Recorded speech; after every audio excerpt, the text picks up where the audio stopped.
अमेठी जिले के समाज कल्याण अधिकारी मनोज कुमार शुक्ला व बाबू गोकुल प्रसाद जायसवाल के निलंबन की कार्यवाही के बाद बोले मंत्री असीम अरुण, अभी तो निलंबित किया गया है और मुकदमा दर्ज कराया गया है। जांच पूरी होने के बाद बाबू और जिला समाज कल्याण अधिकारी की सेवा बर्खास्तगी की कार्यवाही भी की जाएगी। कुछ महीने पूर्व जिले के समाज कल्याण अधिकारी और बाबू के बीच पैसे के लेन देन को लेकर हुआ था विवाद के बाद जिले के समाज कल्याण अधिकारी और बाबू के खिलाफ शिकायत मिलने पर समाज कल्याण मंत्री असीम अरुण ने उपनिदेशक अयोध्या से करवाई थी जांच पूरी होने के बाद जिला समाज कल्याण अधिकारी मनोज शुक्ला और बाबू गोकुल प्रसाद को किया गया निलंबित। जिला समाज कल्याण अधिकारी और बाबू के बीच 40,000 रुपए के लेन देन को लेकर उपजा था विवाद।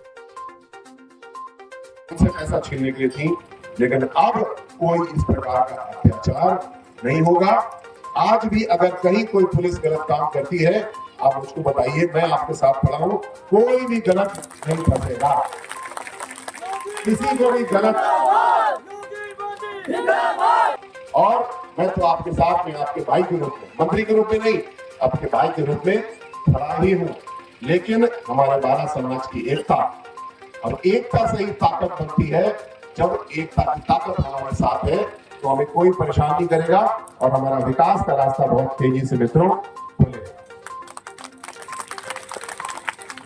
जो बाबा साहब ने काम शुरू किया था उसको हम लोग को पूरा करना। बाबा साहब 1956 में नहीं रहे, अभी उनके हाथ से बहुत सारा काम होना था, लेकिन उस अधूरे काम को पूरा करने का मोदी जी ने पूरा उठाया।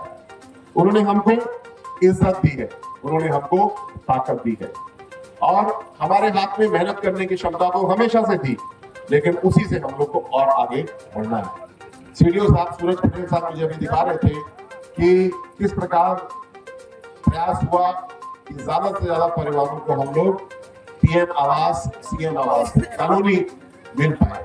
और जितने भी कच्चे मकान हैं, कितने अभी चिन्हित हुए,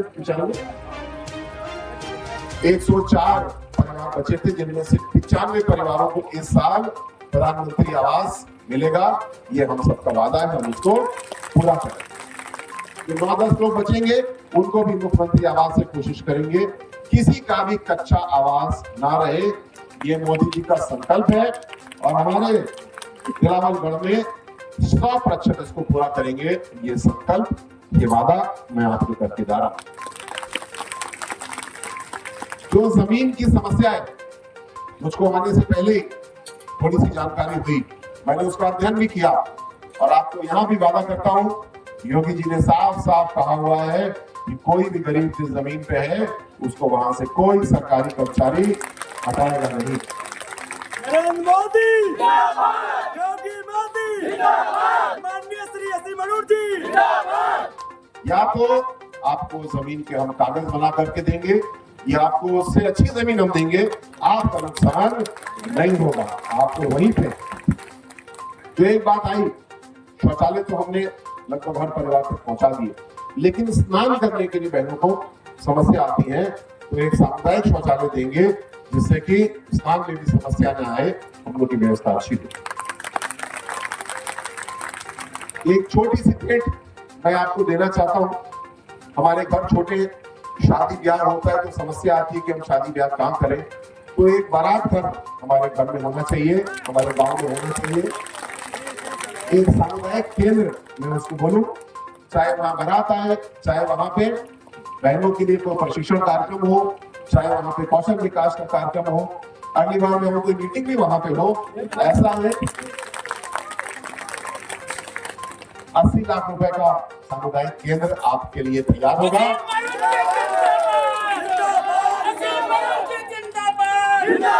एक और मीटिंग करेंगे और आगे का रास्ता हम लोग बनेंगे। यही नहीं, ये तो मैं केवल एक झलकी दे रहा हूं। आपकी सरकार आपकी सेवा के लिए संकल्पित है, बढ़ चढ़ के काम करेंगे, लेकिन हमको भी कुछ काम करना है। सबसे पहली बात, हमारे प्यारे बच्चे मौजूद हैं, छोटे बच्चे मौजूद हैं, जो भी हमारी कठिनाइयां हो, हमको अपनी बच्चों की शिक्षा पे छोड़ना नहीं। हमको अपने बच्चे इस प्रकार चलना है, जैसा बाबा साहब ने कहा कि 2 रोटी कम खा लेना, लेकिन बच्चों पढ़ाई में पीछे मत। रोटी है, चावल है, हम किसी के मोहताज नहीं है। कोई भी परिवार, कोई भी बच्चा आज भूखा नहीं सोता, क्योंकि मोदी जी ने तय किया और 80 करोड़ परिवारों की थाली में अनाज पहुंचता है। अपराधी और जहां भी रहोगे पुलिस में रजिस्टर रिपोर्ट किया जाएगा। यहां से वहां जाओगे तो एक हवलदार जाएगा, वो पहुंचा करके आएगा। क्यों? क्योंकि हमको बता दिया गया कि हम लोग जन्मजात अपराधी नहीं, हम जन्मजात विरोधी हैं अत्याचार के, हम जन्मजात विरोधी हैं गलत काम करने वालों के। और 1952 में इस काले कानून को बाबा साहब ने खत्म किया और हमको सही मायने में आजादी, देश के आजाद होने के 5 साल बाद मिली, जब ये अपराधी कानून, काला कानून खत्म हुआ। लेकिन कुछ तरीके से पहले भी ये गड़बड़ी हो रही थी। मैं पुलिस में था, मैं अक्सर देखता था पुलिस में एक हमारे पुलिसकर्मी भी मौजूद है, मैं चाहूंगा बहुत ध्यान से आप ये बात सुनिएगा। पुलिस में अक्सर एक अभियान आता है कि हम लोग चोरों को पकड़ेंगे, हम लोग शराब बनाने वालों को पकड़ेंगे। कुछ पुलिस सही पकड़ती है और कुछ गरीब आदमी को ला करके बंद कर देती है, और वहां पे हम और आप फंसते हैं। जब योगी जी 2017 में मुख्यमंत्री बने, मैं उस समय पुलिस में था, आतंकवाद निरोधक दस्ता का मुखिया था, और हर मीटिंग में देखता था योगी जी बोलते थे कि मुझे ऐसा कोई अभियान नहीं चाहिए जिसमें निर्दोष व्यक्ति को फांसो। अभियान चलाना है तो माफिया पे चलाओ, गरीब आदमी पे कोई अभियान नहीं चलेगा। और हर जिले में जो एक माफिया समाजवादी पार्टी ने पैदा कर दिया था, आज आप देख रहे हैं हमारे योगी जी ने एक करके हर माफिया के ऊपर बुलडोजर चला दिया है। पूरे इज्जत के साथ में हम लोग हैं। आपको कहीं कोई गाड़ियों में बंदूकें निकाल करके जो लोग धुआं करते थे कोई दिखता? सब शरीफ हो गए, या तो ऊपर वाले को चले गए, प्यारे हो गए, या प्रदेश छोड़ गए, या शराफत आ गई। कोई बंदूकें लेकर के चलने का शौक लोगों को नहीं रहा। तो लगातार सवाल उठाता है कि आप जिस समाज का विरोध मतलब सरकार के द्वारा किया जाता है, उसी का प्रतिनिधित्व आप कर रहे हैं, गाँव-गाँव पहुंचकर उसको आगे बढ़ाने का प्रयास कर रहे हैं। आज अमेठी के बिलावलगढ़ में हम लोग मौजूद हैं और 12 समाज, हमारा जनजातीय समाज, हमारा घुमंतू समाज, इसको ताकत देने के लिए, जोड़ने के लिए जो काम हो रहा है उसके बारे में चर्चा भी हुई और आगे के लिए बहुत सारे संकल्प हुए। आदरणीय मोदी जी ने, आदरणीय योगी जी ने ऐसे छोटे छोटे समूह जिनको हाशिए पे कर दिया गया था, उनको ताकत दी है। आज ऐसे परिवारों को हम लोगों ने जीरो पॉवर्टी यानी पूरी तरीके से जो गरीबी को दूर करने का संकल्प लिया है 2 अक्टूबर तक, उसके तहत परिवारों को चिन्हित किया है। यहाँ भी 25 में से 13 परिवार इसी समाज के हैं। मुझे इस बात की संतुष्टि है। लोगों के घर छोटे हैं, गलियां पतली हैं, शादी ब्याह करना होता है तो स्थान नहीं मिलता, इसलिए यहाँ पे हम लोग जल्दी ही एक लगभग 80 लाख रुपए के व्यय से एक बारात घर, एक सामुदायिक केंद्र बनाएंगे ताकि लोगों को कार्यक्रम में, आयोजन में आसानी हो। लेकिन केवल ये तो एक झलक है, असली बात है अपने विद्यालयों को हम लोग मजबूत कर रहे हैं, कौशल विकास कार्यक्रम को मजबूत कर रहे हैं, क्योंकि 12 समाज के सभी लोग बड़े मेहनतकश लोग हैं, मजबूत हाथ वाले हैं, कमजोर नहीं है। केवल कमी है तो शिक्षा की और पूंजी की, ये दोनों कमियां हम लोग पूरी कर रहे हैं। मुझे पूरा विश्वास है कि बहुत ही कम समय में प्रत्येक परिवार अपने पढ़े लिखे बच्चों के माध्यम से, अपने हुनरमंद युवकों के, युवतियों के माध्यम से आगे बढ़ने में सक्षम होगा। लगातार देखा जाए तो कितना विपक्ष विरोध कर रहा है, जी कैसे देख रहे हैं? वक्फ बिल जो प्रस्तुत हुआ है उसको अगर देखें तो वो क्या कहता है?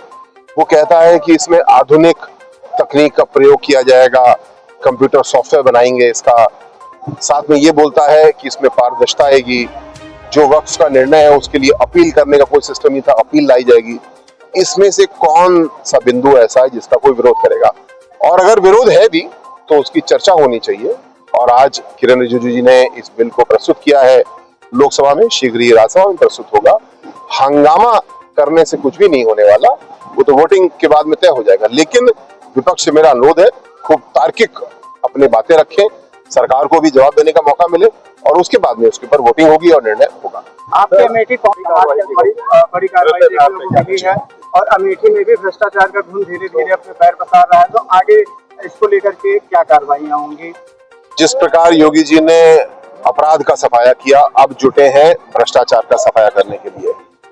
अमेठी में शिकायत मिली जिला समाज कल्याण अधिकारी और एक कर्मी की कि उनके द्वारा भ्रष्टाचार किया गया। इसकी एक जांच की गई, जांच में इसमें पुष्टि हुई तो दोनों को निलंबित किया गया है और एक एफआईआर भी दर्ज की गई है।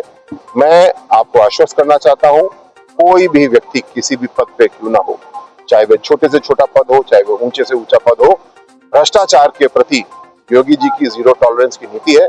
किसी प्रकार का भ्रष्टाचार सहन नहीं किया जाएगा और ये दोनों कर्मचारी जिनको कल रात निलंबित किया गया है, इनको भरपूर दंड दिया जाएगा, सेवा से बर्खास्त किया जाएगा।